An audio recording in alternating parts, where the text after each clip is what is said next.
दुनिया में दो तरह के इंसान होते हैं। एक वो जो बहुत ही भावनात्मक होते हैं, बहुत ही संवेदनशील होते हैं। जब उनके किसी प्रियजन की मृत्यु हो जाती है या उन्हें कोई चोट लग जाती है या दूसरों को दुखी देख लेते हैं तो वह खुद भी बहुत दुखी हो जाते हैं। ये होते हैं पहले तरह के इंसान। और दूसरे तरह के इंसान वो होते हैं जिन्हें कोई फर्क नहीं पड़ता है, चाहे उनके सामने धरती उलट पलट क्यों ना हो जाए, लेकिन उन्हें कोई फर्क नहीं पड़ता। उनकी दिनचर्या एक जैसी ही बनी रहती है। तो सवाल यह उठता है कि जो ज्यादा संवेदनशील होते हैं, क्या वह जीवन में ज्यादा दुखी रहते हैं, या फिर संवेदनशील होना एक अच्छी बात है? इस बात को हम महात्मा बुद्ध की एक कहानी के माध्यम से समझने की कोशिश करेंगे। एक बार एक आदमी महात्मा बुद्ध के पास आया और महात्मा बुद्ध से बोला कि मुझे ऐसी शिक्षा दो कि मुझे आपके दिए हुए ज्ञान को समझने में आसानी हो सके और मैं आपके दिए हुए ज्ञान को आसानी से समझ सकूं। तब महात्मा बुद्ध ने कहा कि तुम्हारे कोई बेटा है? तब वह आदमी बोला कि हाँ, मेरे एक बेटा है। तब फिर महात्मा बुद्ध ने उस आदमी से पूछा कि तुम्हारे भाई के कोई बेटा है? तब उस आदमी ने कहा कि हाँ, मेरे भाई के भी एक बेटा है। महात्मा बुद्ध ने उस आदमी से फिर पूछा, क्या तुम्हारे पड़ोसी के कोई बेटा है?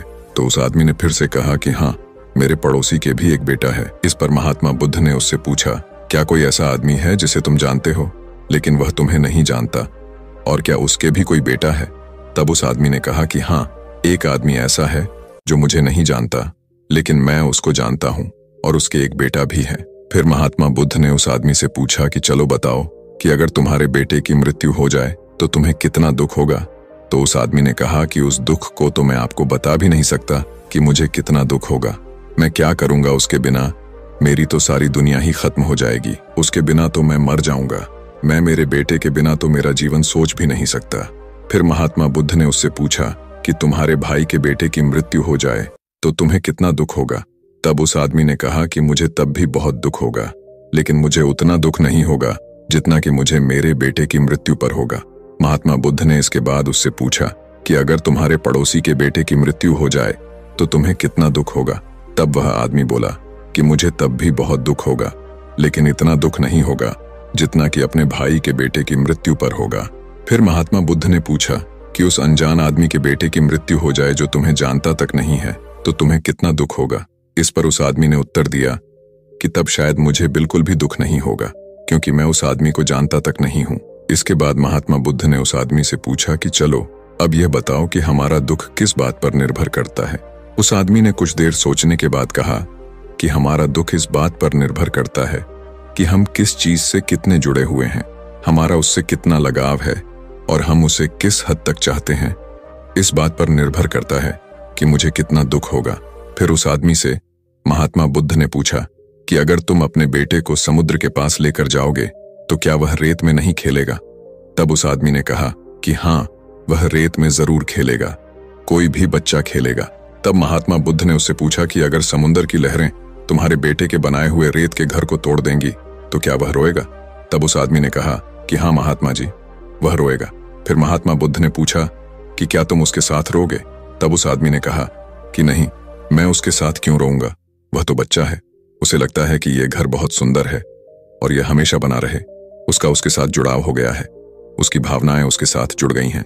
लेकिन मैं तो यह जानता हूं कि वह रेत का घर है और वह हमेशा बना नहीं रहेगा और कुछ समय बाद उसे लहरों से टूटना ही होगा। इस पर महात्मा बुद्ध मुस्कुराए और बोले कि अब तुम्हें समझ आ गया है। अगर तुम संसार की सच्चाई को जानने की कोशिश नहीं करोगे तो तुम भी ऐसे ही चलते जाओगे और तब तुमको भी अपने घर के टूटने का दुख होगा और तब तुम में और उस बच्चे में कोई फर्क नहीं रहेगा। हम सब लोग दुनिया के इस जीवन को सच मानकर उसमें जीते रहते हैं, तरह तरह के छल करते हैं, कपट करते हैं, लालच करते हैं, द्वेष करते हैं और यह सोचते हैं कि यह जीवन ही परम सत्य है। लेकिन असल में महात्मा बुद्ध के अनुसार यह वही मिट्टी का घर है जिसे लहरें तोड़ देंगी, क्योंकि जब मृत्यु आती है तो यह मिट्टी का घर ध्वस्त हो जाता है, यह यहीं रह जाता है और आदमी का शरीर भी इसी दुनिया में छूट जाता है, वह मिट्टी बन जाता है आखिर में। लेकिन हम उस मिट्टी के शरीर के लिए क्या क्या नहीं करते हैं। लेकिन जिस आदमी को इस सच्चाई का भली भांति एहसास हो जाता है कि एक ना एक दिन मेरा मिट्टी का घर तो टूटेगा ही, वह आदमी हर परिस्थिति में, चाहे सुख हो या दुख हो, अपनी एक समान अवस्था में बना रहता है। उसे पता है कि यह सब नश्वर है, सुख हो या दुख हो, वह कभी भी हमेशा नहीं रहेगा। आज नहीं तो कल वह चला जाएगा, और जो निरंतर नश्वर है, जो बना रहेगा, वह उसका आत्मिक आनंद है। और जब आदमी इन सब चीजों से पार चला जाता है, जब यह समझ लेता है कि यह सब चीजें हमेशा नहीं रहने वाली हैं, तो धीरे धीरे उसमें ध्यान का बीज उगने लगता है, जो उसको वह दृष्टि देता है जो जीवन और मृत्यु के परे होती है। एक ऐसा भाव जो उसे जीवन और मृत्यु के चक्र से परे हटकर देखने की दृष्टि देता है। अगली कहानी 2 बौद्ध भिक्षुओं की है, जिसमें से एक बूढ़ा था और एक जवान था। दोनों शाम को गांव से भिक्षा मांगकर लौट रहे थे। आश्रम से कुछ दूर पहाड़ से एक नदी बहती थी, और उस नदी के पास एक जवान स्त्री खड़ी हुई थी। उस स्त्री को नदी पार करनी थी, लेकिन वह स्त्री नदी को पार करने से डर रही थी, क्योंकि वह स्त्री उस नदी की गहराई से अनजान थी। तभी वहां से वह दोनों भिक्षु गुजर रहे थे। बूढ़ा भिक्षु आगे चल रहा था, तभी उसकी नजर उस स्त्री पर पड़ी। वह स्त्री को देखकर समझ गया कि स्त्री को मदद चाहिए। फिर उसने सोचा कि वह स्त्री को नदी पार करा दे, लेकिन जैसे ही उस भिक्षु ने उस स्त्री को हाथ से छुआ, तो उसके अंदर वर्षों से उसके दिल में बसी वासना जाग गई। स्त्री को छूते ही उसका कण कण कांपने लगा। उस भिक्षु ने 30 साल से किसी स्त्री को नहीं छुआ था। उस स्त्री को छूने के नाम से ही उसके मन में तरह तरह के ख्याल और वासना जागने लगी। तभी उस बूढ़े भिक्षु ने सोचा कि अगर मैं इस स्त्री को नदी पार करवाता हूं, तो मेरे अंदर वासना के ख्याल आएंगे और मेरी 30 साल की साधना इस लड़की की वजह से बर्बाद हो जाएगी। यह सोचकर उसने उस स्त्री को दूर कर दिया, लेकिन तभी वह जवान भिक्षु भी पीछे से आ पहुंचा। उस स्त्री ने उससे मदद मांगी। उसने बिना कुछ सोचे समझे उसे अपने कंधे पर उठा लिया और उसे नदी पार करवा दी। नदी पार करवाने के बाद बूढ़ा भिक्षु और जवान भिक्षु दोनों जंगल से होकर अपने आश्रम को जा रहे थे। बहुत दूर चलने के बाद बूढ़े भिक्षु ने कहा कि आज जो तुमने किया है वह ठीक नहीं किया, और इसकी शिकायत मैं गुरुजी को करूंगा। इस पर जवान भिक्षु ने कुछ देर सोचा और फिर पूछा कि ऐसा मैंने क्या कर दिया आज। तब बूढ़ा भिक्षु बोला कि तुम्हें याद नहीं है, तुमने उस स्त्री को अपने कंधे पर उठाकर नदी पार करवा दी। यह सुनकर जवान भिक्षु हैरान हो गया। उसने बूढ़े भिक्षु से कहा कि उस स्त्री को नदी पार करने के लिए किसी की मदद चाहिए थी। मैंने सिर्फ उसकी मदद की, और यह बात तो मैं कब का भूल भी चुका था कि मैंने उस स्त्री को नदी पार करवाई है। लेकिन आप उस स्त्री को अभी तक अपने दिमाग पर बिठाकर चले जा रहे हो। हम नदी से इतनी दूर आ चुके हैं, चलते चलते हमें 2 घंटे बीत चुके हैं, और अब तक वह आपके दिमाग में बैठी हुई है। तब उसने बूढ़े भिक्षु को कहा कि किसी स्त्री को साधारण रूप से छूने से कुछ नहीं होता है। साधना तब खराब होती है जब आपके अंदर उस स्त्री के प्रति वासना के ख्याल उपजने लगते हैं, और शायद आपके साथ ऐसा ही हुआ है। आपने उस स्त्री को एक बार छुआ और आपके अंदर वासना के ख्याल उपजने लगे। आपने सोचा होगा कि यह स्त्री मेरी वर्षों की साधना को भंग कर देगी, लेकिन महात्मन, आपके अंदर वासना के ख्याल तो उपज ही चुके थे। मन में ख्याल उपजना और वास्तविक भोग करना, इन दोनों में कोई बहुत बड़ा फर्क नहीं है। जो बात मन में उठ गई उसे हुआ ही समझो, चाहे आपने फिर की चाहे नहीं की। तो सबसे पहले मन पर नियंत्रण जरूरी है। तो दोस्तों, कैसी लगी आपको यह कहानियां? कमेंट सेक्शन में जरूर बताएं, और ऐसी कहानियां सुनते रहने के लिए हमारे चैनल को सब्सक्राइब जरूर कर लें। तो मिलते हैं अगली किसी कहानी में, तब तक के लिए अपना ख्याल रखें। ध्यान लगाने मैं चलूं, ध्यान लगे ना मेरा। हे बुद्ध, आप ही कर दो पार मेरा ये बेड़ा। जी हाँ दोस्तों, जब भी हम ध्यान लगाने की कोशिश करते हैं तो हमारा ध्यान लग ही नहीं पाता है, या फिर हमारे मन में यह शंका रहती है कि हमें पता ही नहीं होता कि ध्यान क्या होता है और कैसे लगाया जाता है। इसी दुविधा का हल भगवान बुद्ध ने बड़े ही सरल शब्दों में किया हुआ है। भगवान बुद्ध ध्यान की प्रतिमा माने जाते हैं, और उन्होंने जितने सरल तरीके से ध्यान की विधियां बताई हैं और किसी ने नहीं बताई। यह कहानी पूरी सुनने के बाद आपको ध्यान के बारे में कोई भी शंका नहीं रहेगी। तो चलिए कहानी को शुरू करते हैं। एक बार बुद्ध के पास उनका एक शिष्य आया और उनसे बोला, बुद्ध, मुझे आपके सानिध्य में 3 साल हो गए हैं। मैं रोज आपके बताए अनुसार ध्यान लगाता हूं, फिर भी मुझे 3 साल में ध्यान से कुछ भी नहीं प्राप्त हुआ।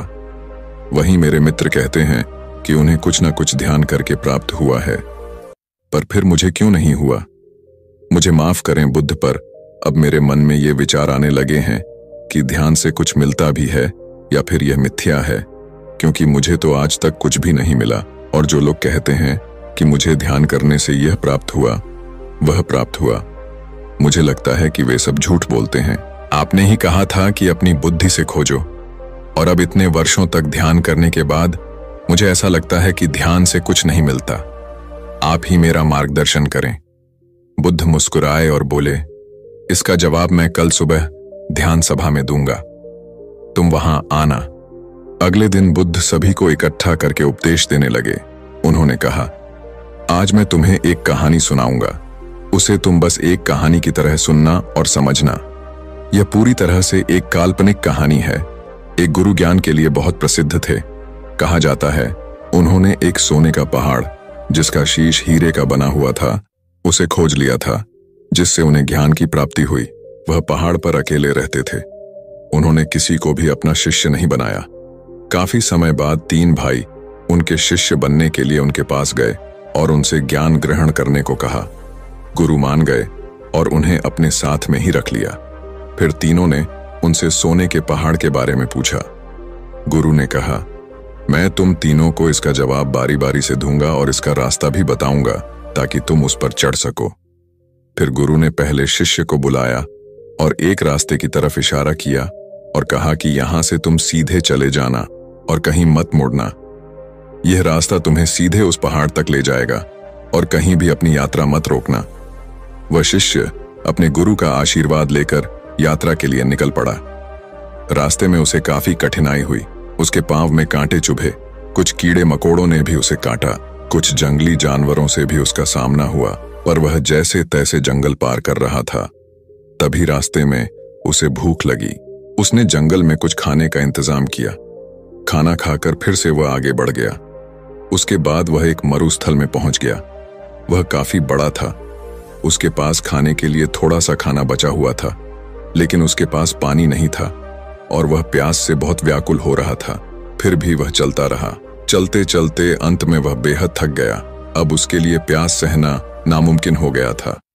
उसके मन में अब ये सवाल आने लगे कि कहीं गुरु ने उसे कोई गलत मार्ग तो नहीं बता दिया। अब धीरे धीरे उसका चेहरा मुरझाने लगा और गला सूखने के कारण वह वहीं मरुस्थल में गिर गया। तभी अचानक से वहां बारिश की बूंदें गिरने लगीं। वह उठा और तुरंत अपना बर्तन भरने लगा और अपनी प्यास बुझाई और फिर से आगे बढ़ गया। अब वह एक नदी के किनारे पहुंच गया था।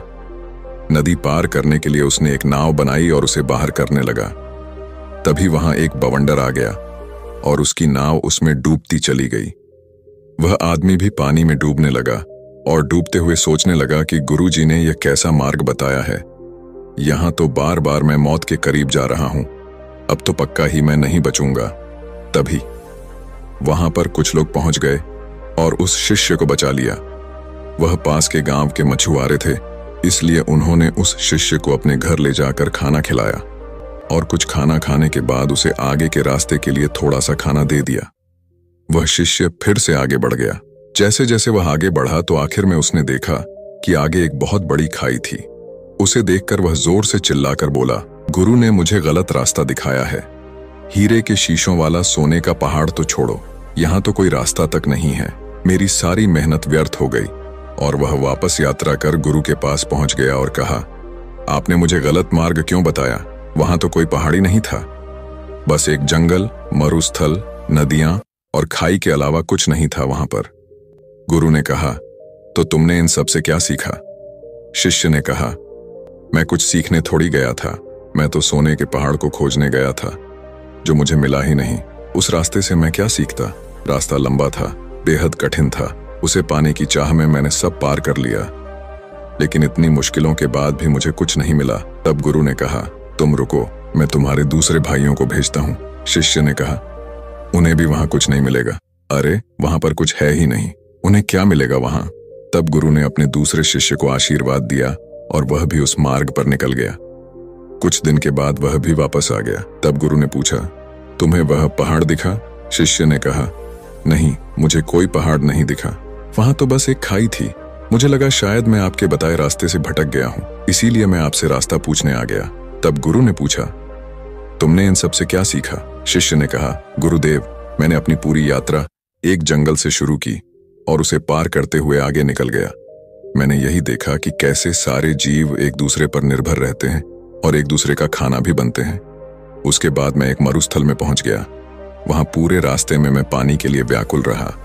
एक समय के लिए मुझे ऐसा लगा जैसे मैं मृत्यु के करीब आ गया हूं। तब मैंने समझा कि जीवन का मोल क्या होता है, एक एक सांस की कीमत क्या होती है। तब मैंने आकाश से अमृत को बरसते देखा। तब उस पानी को पीकर मुझे वापस जीवन मिला। वह पानी बेहद मीठा था। तब मुझे एहसास हुआ कि पानी ही असली अमृत होता है। उसके बाद मैं एक नदी के पास पहुंचा। वह बेहद सुंदर थी। उसका पानी बहुत बहुत साफ था। वहां पर बने बांस के पेड़ों को काटकर मैंने एक नौका बनाई, जिसके द्वारा मैं उस नदी को पार कर रहा था। तभी वहां पर एक बवंडर आ गया। मैं डूबने लगा तो मुझे कुछ मछुआरों ने वहां पर बचा लिया। तब मुझे एहसास हुआ कि मुसीबत के सामने हम हमेशा चाहते हैं कि कोई हमारी मदद करे, लेकिन हम कभी किसी की मदद नहीं करते। उसके बाद उन मछुआरों ने मुझे अपने घर ले जाकर भोजन कराया। वहां मैंने देखा कि कैसे लोग भूख के मारे तड़प रहे हैं, एक बेहतर जीवन के लिए तरस रहे हैं। कोई बीमार है तो किसी का इलाज चल रहा है। कोई पत्नी अपने पति के वियोग में रो रही है। मुझे जड़ी बूटियों का थोड़ा ज्ञान था, जिसके कारण मैंने वहां एक बीमार बच्चे का इलाज किया और उसे ठीक कर दिया। तब मुझे महसूस हुआ कि दूसरों की मदद करने पर कितना सुकून मिलता है। उन मछुआरों के पास खुद के लिए खाना नहीं था, फिर भी उन्होंने मुझे भोजन कराया और रास्ते के लिए भोजन भी दिया, जिसे लेकर मैं आगे की यात्रा पर निकल गया। उसके बाद आगे मैं एक खाई के पास पहुंच गया। वह मुझे एकदम शांत लगी। वहां किसी की आवाज सुनाई नहीं दे रही थी, बस मैं अपनी सांसों को सुन रहा था।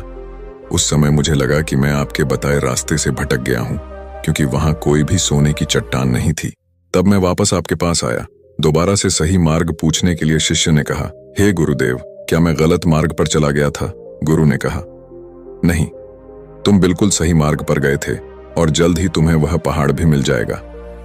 तब गुरु ने अपने तीसरे शिष्य से पूछा, क्या तुम भी पहाड़ खोजना चाहते हो?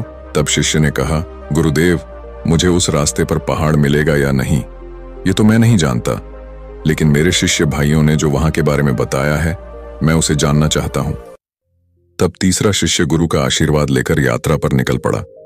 कुछ दिन बाद वह शिष्य वापस आया। गुरु उसे देखकर समझ गए थे कि उसे वह पहाड़ मिल गया है। उसके चेहरे पर अलग ही चमक थी।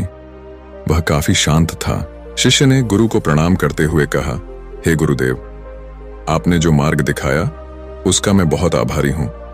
मुझे सोने का पहाड़ मिल गया है, जिसका शीश हीरे का बना हुआ है। यह सुनकर बाकी दोनों शिष्य बोले, क्या तुम्हें वह खाई मिली? तीसरे शिष्य ने कहा, हां, मुझे मिली थी। मैंने भी वह सब अनुभव किया जो तुमने किया था। आखिर में मुझे वह खाई मिली जहां अपार शांति थी। इतनी शांति मुझे कहीं नहीं मिली। मुझे पता था मैं सही मार्ग पर हूं। पहाड़ यही है। उसे ढूंढने के लिए मैंने खाई में कदम बढ़ा दिया। उस समय मेरे मन में भी बहुत सी आशंकाएं थीं, लेकिन मैंने 2 बार मृत्यु को करीब से देख लिया था, इसलिए मुझे उसका भय नहीं था। अब मुझे बस पहाड़ ढूंढना था और मैंने अपना कदम उस तरफ बढ़ा दिया। जब मैं आगे बढ़ा तब मैंने देखा कि मैं खाई में गिरने की जगह हवा में उड़ रहा हूं और इसी तरह मैं उस खाई पर आगे बढ़ता चला गया और मैंने वह खाई पार कर ली। जब मैं आगे पहुंचा तो वहां काफी अंधेरा था, बिल्कुल भी रोशनी नहीं थी। उसके बाद जब मैं और आगे बढ़ा तब देखा कि आगे अथाह रोशनी है। वह रोशनी इतनी थी कि मुझे उसमें कुछ भी दिखाई नहीं दिया। तब भी मैं आगे सीधा बढ़ता गया।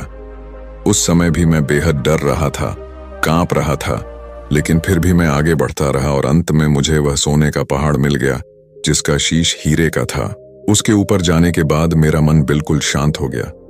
बेहद खुशी हुई और मन आनंदित हो उठा। कहानी पूरी होने के बाद बुद्ध ने सबसे पूछा कि तुमने से क्या सीखा? तब बुद्ध के शिष्य उनके सामने हाथ जोड़कर खड़े हो गए और कहा कि हे बुद्ध, उन तीनों शिष्यों के गुरु ने जो रास्ता उन्हें दिखाया था, वह रास्ता उनके अंतर्मन का था। पहले शिष्य की लगन और निष्ठा सही थी, लेकिन वह महत्वाकांक्षी था।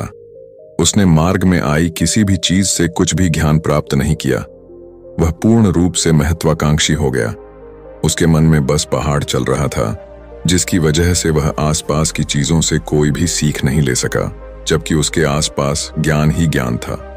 दूसरे शिष्य ने सब देखा और समझा कि प्रकृति कैसे काम करती है, जीवन कैसे जिया जाता है। मौत के समय कैसा लगता है। उसने मौत और सांसों के मूल्य को समझा। उसने अमृत को पहचाना कि पानी ही अमृत है। वह आखिर तक गया और उस छोर से वापस आ गया जहां उसे मंजिल मिलनी थी। वह उस खाई को देखकर घबरा गया जिसकी अथाह शांति उसको पसंद आई थी, लेकिन वह यह नहीं समझ पाया कि वही उसका रास्ता है, और वह उसे गलत मार्ग समझकर गुरु के पास वापस लौट आया। लेकिन इस यात्रा से उसने कुछ पाया, लेकिन तीसरे शिष्य के मन में उस पहाड़ को पाने की कोई जिज्ञासा नहीं थी। वह तो बस उस मार्ग को जानना चाहता था, उसे देखना चाहता था जो उसके साथियों ने देखा था। आखिर में वही हुआ। उसने हर चीज अनुभव की।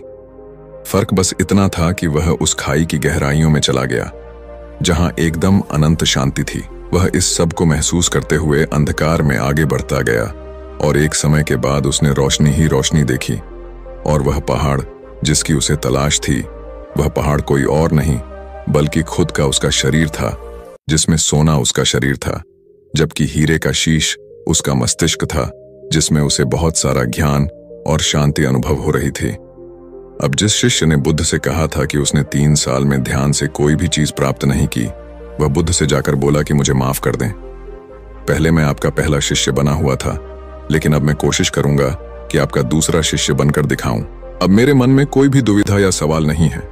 दोस्तों, हम सबका ध्यान मंजिल की तरफ होता है, लेकिन असली आनंद तो रास्ते का होता है, मार्ग का होता है।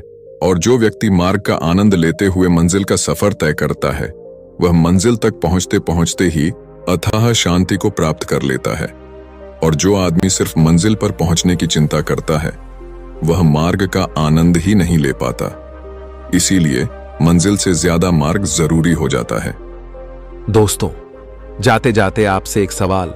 यदि आप इस सवाल के जवाब जानते हैं तो कमेंट में अवश्य लिखें।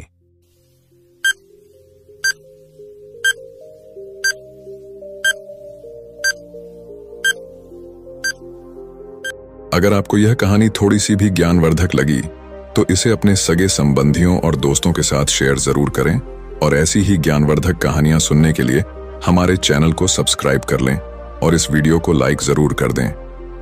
तो मिलते हैं अगली कहानी में। तब तक के लिए अपना ख्याल रखें।